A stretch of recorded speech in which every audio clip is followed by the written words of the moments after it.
Yo guys, welcome to the video. This is Josh or Milky. You can find me on Twitch or YouTube, MilkyBK_. And this video is going to be my kind of guide on harvest, but it's not the conventional harvest. This is harvest with zero crafting involved. For the people that don't really know how to craft or you can't be bothered, this is the one for you. It's a lot of fun. It's not completely unique. There are a few people doing this, but it is a lot of fun. Myself, I made about 70 exalts in one day doing the methods I'm going to talk about in this video. I'll have everything timestamped below. And if you enjoy the video or if it's helpful, you can give it a like or subscribe. And feel free to check me out on Twitch. I'm streaming every day for 6 hours. It's MilkyBK_. Thanks, guys.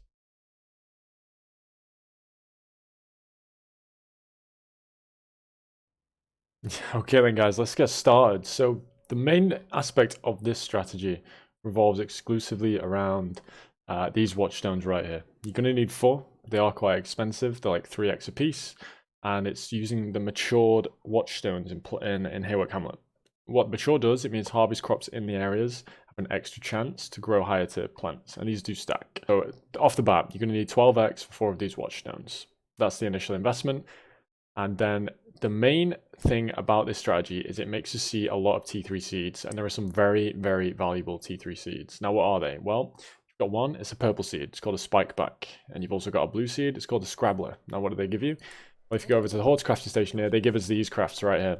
Reforge a rare item keeping all suffixes, and reforge an item keeping all prefixes. This is the Spikeback one, and the blue is the Scrabbler. So you're going to want to get those. These sell for anywhere between 80 C to an X, and you get quite a few. So they're the first seeds that you need to be worried about. You want to grab those. They're the only thing you want to store other than really rare crafts, because you just don't want to waste time. The thing that I emphasize when doing this personally is that speed is your friend. The more harvest you see, the better this is going to be. That's why I run the maps white. I just run a white atoll, run to the harvest, do the harvest, get out the map, do it again. You can kill the boss if you want to spawn some Cyrus over and over again. Up to you. Now, what other T3 seeds are we looking at? Well, you've got loads, okay? So first of all, most of them grant you the ability to transform one kind of currency or scarab or fragment into another, a better kind. Example, transform an essence into another essence of the same tier. Brilliant.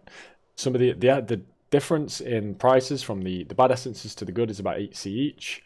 So if you get a stack of 9 and they cost 9C, you turn it into a stack that costs 9C each. That's 81C.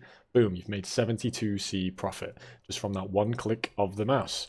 The same can be said for upgrading a Scarab. If you upgrade a Gilded Harbinger to a Winged, it's about 50C profit, a little bit more than that. It's going down a little bit, but either way, right? Then you've got Winged. Change a Scarab into another Scarab of the same rarity. Boom, you turn a 12C Scarab like this into, again, a Winged Harbinger Scarab, or even one worth 40C. Either way, you're going to make profit. This is how this all adds up. It's one click, boom, bit of profit, let's go next. Now, what this means is, ideally, you have a lot of bulk of each of these things at the start, right? It's not essential. If you're not against trading, then it doesn't matter, right? Because you turn this into a Maraketh, you make 40C, you sell the Maraketh, you buy 3 more of these, and over time, you'll just end up with bulk, right? If you just keep buying them and doing it. So this is like your shopping list. This is what I'd recommend to have. You're going to want a stack of the cheapest catalyst, a stack of the cheapest fossil. This is not the cheapest fossil, it's just one I had available. Same for essence. This is the scarab that I use the split a scarab into 2 scarabs of 1 tier lower, because the polish price is pretty much identical to the rusted price. In bulk, you can sell these closer to 4C. Again, the effectiveness of this strategy is going to be a bit different at the end of a league like now, but if you're looking to implement this next league, if there's a realistic way of getting harvest on majority of your maps, this will apply. Now, obviously, breachstones and emblems work very much the same way. They're even from the same seed. You transform an emblem or a breachstone into another one. This can give you the highest tier ones. So if you turn one of these, which is, looking at this 10C into a Chiula, you make about an X. I know personally you can sell these in bulk for 1.2x. So again, I emphasize bulk, but if you don't have the money to get started, then you'd bulk up slowly.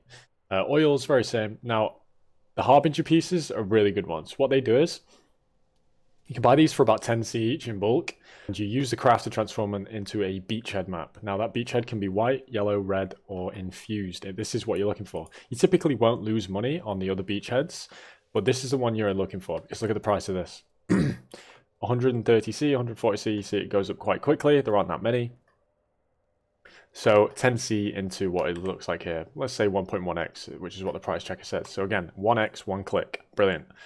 Offering to the goddess. Well, there are the seeds called a Bararax. I can never say the name, but basically you turn an offering into an Uber Lab offering, which can be dedication, tribute, or gift. I only go for gift. If I see the gift, boom, click it. 1C into 25C. One click. Perfect. This one is a bit different. Aspect of the crab. There is an item that allows you to change an aspect of the crab item or any aspect item into a lore of the same type. Aspect of the crab means you will get these Kick lures. These go for what looks to be 40C at the moment, and these items will cost you anywhere. I've bought tons for like less than 5C.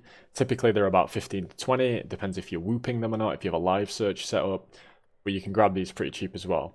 Now, there are also some rarer crafts, the Blisterlords, that allow you to change the influence on an item. The way that you use these is pretty much down to market research.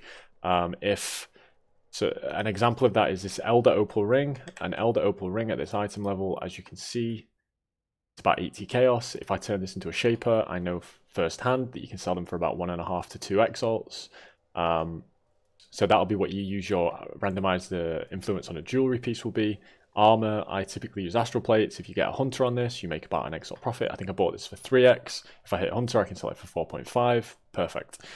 Weapon, I'm not entirely sure. I think I would recommend if you're going to do weapons to use 6-link I8 level 85 thicket bows and try and get them to be elder or hunter, and they sell for a lot more.